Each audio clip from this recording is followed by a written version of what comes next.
Hello guys of United Rock Nation, I am Hannibal Berit. Today we are go with Phil and Geo of Malevolent Creation. So nice to meet you and thank you to the interview before the show. Nice to meet you. Thank you. Okay, so you're fine? Yes. Okay? Yeah. Okay. So my first question, before to talk about your last album, Dead Man's Path, okay, released in October, I want to ask a question of the beginning of your career, okay? So in 1987, you formed Malevolent Creation. So I want just to know how this adventure began. Yeah, well, it started with me and the singer, Brett Hoffman, you know, Yes, since we were young, 12, 13 years old, we started, you know, playing music. When I started playing guitar, playing AC/DC songs and Black Sabbath and Iron Maiden. In 1987, we formed Malevolent Creation, started writing our own music. And, you know, we actually recorded our first demo tape in 1987. We moved to Florida in 1988 because we lost our drummer. And Fort Lauderdale, Florida seemed a lot more exciting than Buffalo, New York when you were 18 years old. And I had some family there, so we moved to Florida, and that's where we continued the Malevolent Creation ride because we found a new drummer. Okay. And, you know, as they say, the rest is history. You know, we did a couple more demo tapes, and then we did our first album, The Ten Commandments, in 1990. Okay. And why have you chosen this band's name, Malevolent Creation? It's another good question. Brett, our singer, we didn't have a name for the band, but we had a song called Malevolent Creation. And before our very first show in 1987, we were opening for SNFU. It was a punk band from Canada. Okay. They went, well, you guys got to have a name of a band, you know. We were like, shit. We didn't think about that. We had a song, original song that Brett wrote. It was from the Transformers. Do you remember the Transformers? Yes, the Transformers, okay. The cartoon. This is in like 1987, and Brett used to watch that cartoon, and Galvatron was the evil one. It said Galvatron and his, his malevolent creation of evil robots. Excellent. But long story short, Brett wrote a song called Malevolent Creation, which was about the Transformers. And then we thought about it. We went, Malevolent Creation. That's a cool band name. Okay. You know, we're an evil creation, so. That's how that happened. Not a lot of people know the truth behind that story, but that's really, it came from Brett and the Transformers. Okay, yes, it's very, very fun. Okay. So, last question about the beginning of your career. In 1991, so the Ten Commandments, first album, very good album. With this album, you entered in the legendary of death metal with Morbid Angel, with Cannibal Corpse, Suicide, and all other bands. How did you feel this recognition? I mean, it was strange for us. We never, we didn't have no idea that all this death metal was going to be getting so popular. It's, you know what I mean? It's all these bands from Florida. It's very coincidence. You know what I mean? Morbid Angel, Death, Obituary, Atheist, Nocturnus. I mean, there's Malevolent, Deicide. I mean, all these bands, it's just strange that everyone's from Florida. We lived in the South. A lot of the bands were from Tampa. We lived down in Fort Lauderdale near Miami. But I mean, it was great to be part of, there was so many bands playing such heavy music. It's a big scene. Yeah, a big scene. Yeah, there was a big scene back then. There was a lot of it's just unbelievable that so many great bands came from Florida. It wasn't like we were all, Yeah, it's amazing. started the scene. Everybody was doing their own little thing, and we're all, somehow it just, Yeah, it's kind of crazy. it took on a life of its own. Okay, okay.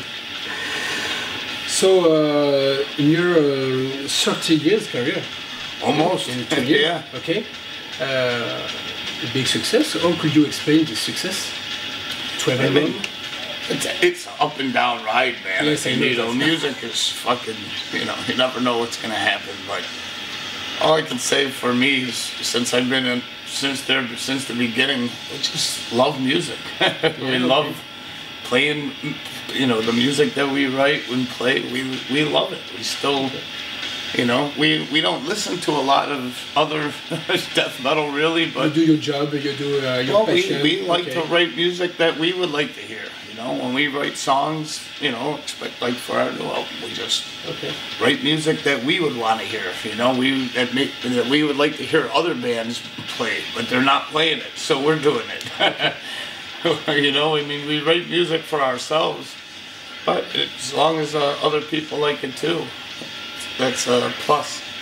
So yes, when I prepared this interview, I think you are indestructible because when you are in successful Scorpions, Failure, or Roadrunner, you have got a lineup unstable, controversies too, etc. And today you are here, so it's good. It's good. Yeah, I mean, you know, 28 years, a lot of things happen. But the good thing is that, you know, there's still 3 original members, and we've had a pretty good lineup, you know. Gio's been in the band for almost 10 years now, and we got Justin DePinto, Yes, who used to be in the band, yes. and he's returned back to the band. And, you know, we all get along. We're all friends. We have fun. You know, we all love the same music. Okay. We get along, so it works.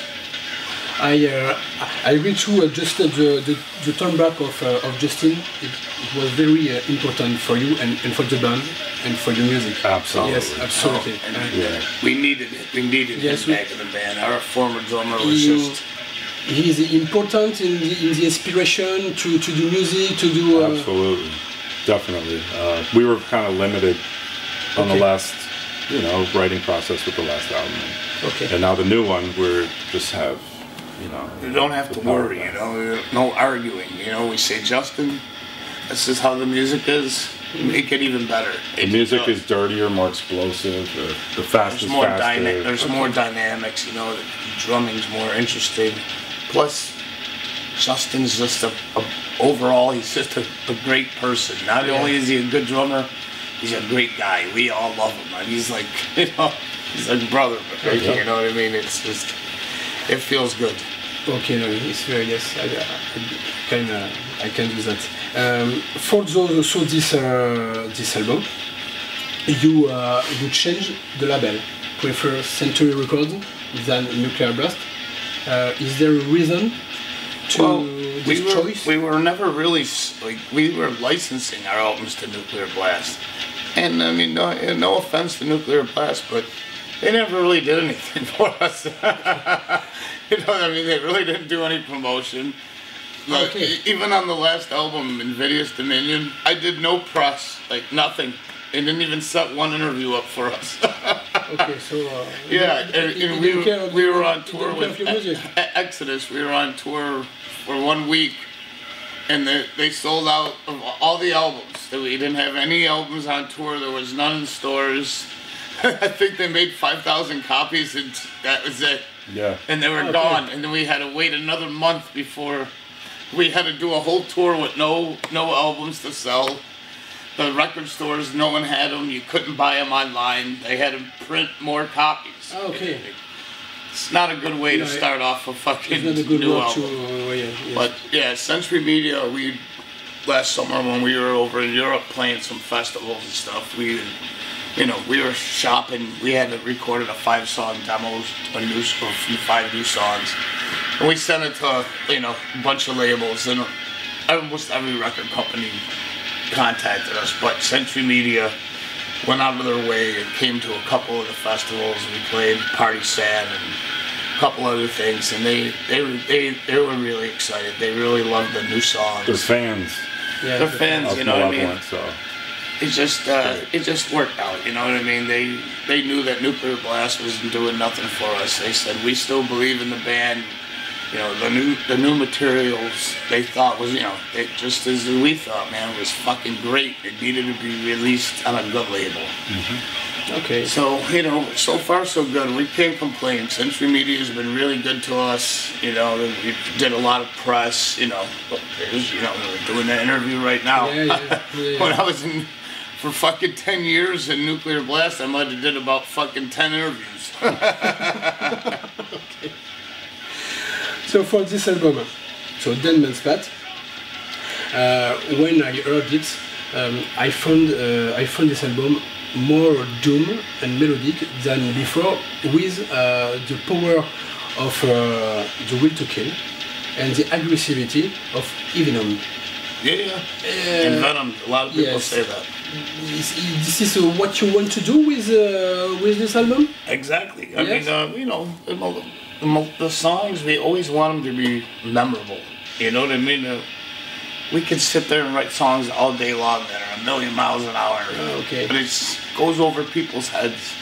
They write songs, of course we want them to be extreme, but we want them to be songs. You know what I mean? We don't have 25 fucking riffs in our songs, you know what I mean? Yeah. We have like five or six riffs, maybe. You know what I mean? And with Justin back in the band, also, the songwriting dynamics just were wide open for us to do. The slower, the mid-paced, and the ultra-fast. Yeah, you know, it's a good combination of, there's a lot of tempo changes, you know what I mean? It's not just an album of all blast beats and double bass. You know, you can tell the songs. Yes, it's more various. Yeah, there's more variety of music. Yes, it's important, you know, in death metal. I think it's yeah, you know, we never than before. Malevolent creation. When we write songs, we write the songs, record them, and we send them to Brett. We never know how he's gonna sing the songs. We don't tell him how to sing them. We send him 10 songs, a CD with 10 new songs. With okay, do your job. And he goes, all right. And then we go to the recording studio, and he just does it. And usually we have nothing to complain about. We just go, sounds amazing. Yeah. I mean, if there's any changes, it's very, very, very little. You know, I mean, it's really weird that we work like that now for maybe the last 4 albums, but all we do is write the music, and Brett writes all the lyrics, and he you know, arranges the lyrics to the music, and it always comes out fucking good. You were like very happy with this album, huh? Yeah. I feel with you. You're okay. Me and Justin are big fans, have always been big fans of Malevolent Creation, so it's easy for us to. I think you can do 10 albums. Yeah, that feels that way. It was easy to write, definitely. Yes, it's pretty easy. Okay. A question of Malevolent Creation. Malevolent Creation, so in your 30 years. So what's the difference in Malevolent Creation in 2015 and what's with the Malevolent Creation in the 90s? What's the difference? Oh, I mean, attitude-wise, it's the same. Man. We always try to, you know, a band Malevolent Creation, the band name we just always try to be as heavy as we possibly can. You know what I mean? You've got the same. You know, we have no fucking. He's got a style all of his own, so it's always going to sound like Malevolent. Brett doesn't sound like. But you know, we don't have no message we're trying to get across. The lyrics are always based upon death. You know, no matter what it is, but that's what people consider as death metal, because I think it's more or less because of the lyrics. I wouldn't say that Malevolent Creation is the most heaviest death metal band in the world. We have a lot of influence. You know, you can tell there's a lot of thrash, old school thrash, like especially old school German thrash, and you know, we're big fans of Dark Angel, you know, Creator, you know, stuff like that. There's even a bit of a hardcore influence in Malevolent Creation, you know. Early death metal, you know, Bolt Thrower. Yeah. Okay. So tonight you have got a show with Grave. Yeah. So Grave are Swedish. Do you think there is a difference in the European and Swedish death metal and US death metal? different. Yeah, I think so, definitely. Yes, you think? Definitely? Yeah. But in a good way. What's the difference for you? Oh yeah, they're both great. You can't compare. The difference, I think, mainly is the single note picking on the guitars. It's more technical. And the speed picking melodies are like kind of a lost art, and I was very Swedish back then. Okay. So yeah, it's just a little different. Still aggressive and awesome. Down picking. Like American bands, like a lot of Florida bands that play fast, they play fast. Yeah, you know, when I think of Swedish bands, you know, I think of it's raw, really raw, but there's still some melody. There's still raw vocals. The voice is more. There's actually a lot of melody in their songs, man. Like all, you know, Old Entombed, Dismember, Grave. They're all, and you know, we all love those bands. When we first heard them, you know, even their demos, you know, up until their first albums, we were like, wow, it's a lot of it is roots from. Yeah, I mean, everybody, a lot of it, Swedish. The majority of everything stems from, you know, early metal, Judas Priest, Iron Maiden, you know, and then the thrash bands like Slayer and Early Slayer, Exodus and, you know, Destruction and fucking Creator with Dark Angel. Without bands like that, there would be no death metal. Okay. So last question, because this is the end. Do you remember your first band of metal you have listened in your life? Yes. Kiss. Kiss? Yeah. Oh, my manager will be very happy because Mark, it's for you. Mark, my manager, he love Kiss. Well, okay, Kiss when I was a little kid, I don't know, maybe 9, 10 years old, you know, and I remember seeing on TV, you know, a commercial for a record or something. I went, oh, wow. You know, and my grandfather, God bless his soul, when I was a little kid, he played the guitar and would sing songs to me, and he always, come on, Philly, someday you'll play the guitar. I went, But when I saw Kiss on TV, you know, I went, I want to play guitar. You know, this is the revelation. Was my revelation. So by the time I was about 10 years old, you know, my family, my parents, my mother and father bought me a small guitar, and I started taking guitar lessons. When I was 12 years old, you know, I had my first electric guitar, and fucking 47 years old now, and I'm still going. And you? Your first band that you have listened? Wow, first metal band? Yeah, first metal band. Like, maybe early Iron Maiden or something. Like I saw them play in front of those huge crowds back in the day on TV, and as a little kid, and I was just like, wow, he's waving the British flag, and it's scary and powerful, and I just wanted to explore it. Yeah, you know, music, that's how it drags everybody. And then, of course, he saw Kiss, and I was like, holy shit, like, this is crazy. Yeah, you know, you know, it's usually the same story with everyone, you know. One band they see and they go, holy shit. Yeah. Wow. It's amazing, you know. It's the power of music, you know, and it makes people fucking very happy. Okay. So this is the end. I am very, very happy to come interview you. So I have to thank you, and I hope you have a big show tonight with Grave, and a big success with Dead Man's Spot. Okay. Hi, this is Phil Fasciana. I'm Gio Giracca. You're listening to United Rock Nation. Malevolent Creation.